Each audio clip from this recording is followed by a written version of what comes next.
Le joli mot du jour, aujourd'hui, fallacieux. Fallacieux, fallacieux.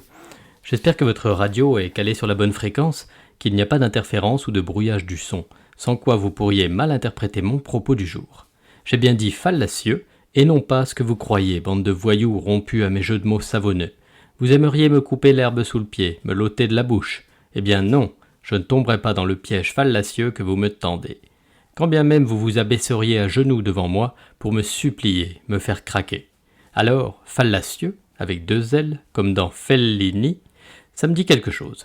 Mais je n'arrive pas à mettre le doigt dessus, je donne ma langue au chat. Non, je ne ferai pas d'allusion salace à une étymologie trompeuse, une origine lexicale spécieuse, un à peu près captieux, de fausses informations destinées à vous enduire d'erreur, à vous induire en erreur.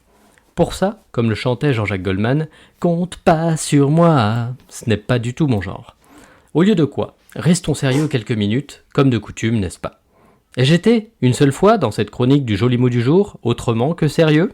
Bon, oui, d'accord, je vous le concède, peut-être une fois ou deux, par-ci par-là, me suis-je laissé aller à quelques grivoiseries inspirées de la vie dissolue de la marquise de la Voussure ou du duc de la Ragougnasse.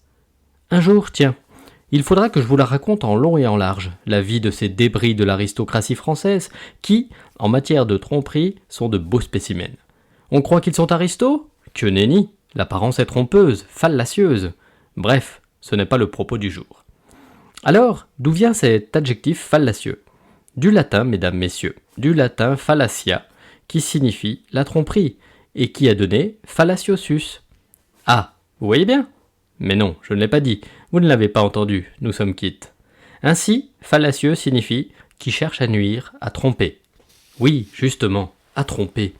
Ici, j'ouvre une parenthèse pour ceux qui auront la référence, et je me demande, pour paraphraser l'inimitable Thierry Ardisson dans la célèbre émission Tout le monde en parle, où il posait régulièrement cette dérangeante question à ses invités.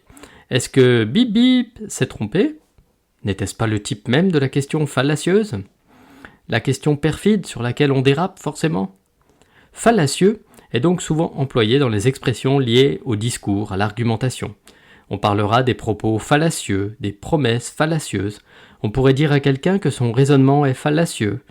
Ou lui dire « ton raisonnement est profond comme un puits, c'est pour cela qu'il est si terne ». Je vous laisse méditer là-dessus quelques secondes. Voilà. Poursuivons avec la seconde acception du joli mot du jour, assez proche de la première, pour préciser que fallacieux désigne également quelque chose qui n'a pas de base sérieuse, qui est sans fondement, qui est illusoire. À savoir qu'il fait illusion, qu'il est trompeur, quoi. On y revient, la boucle est bouclée, fermez le banc. Pour conclure, si vous pensez que cette chronique du jour est fallacieuse, repassez demain l'écouter de nouveau. Peut-être que je réussirai, à force d'arguments fallacieux, à vous convaincre par la ruse. Belle journée, et prenez soin de vous.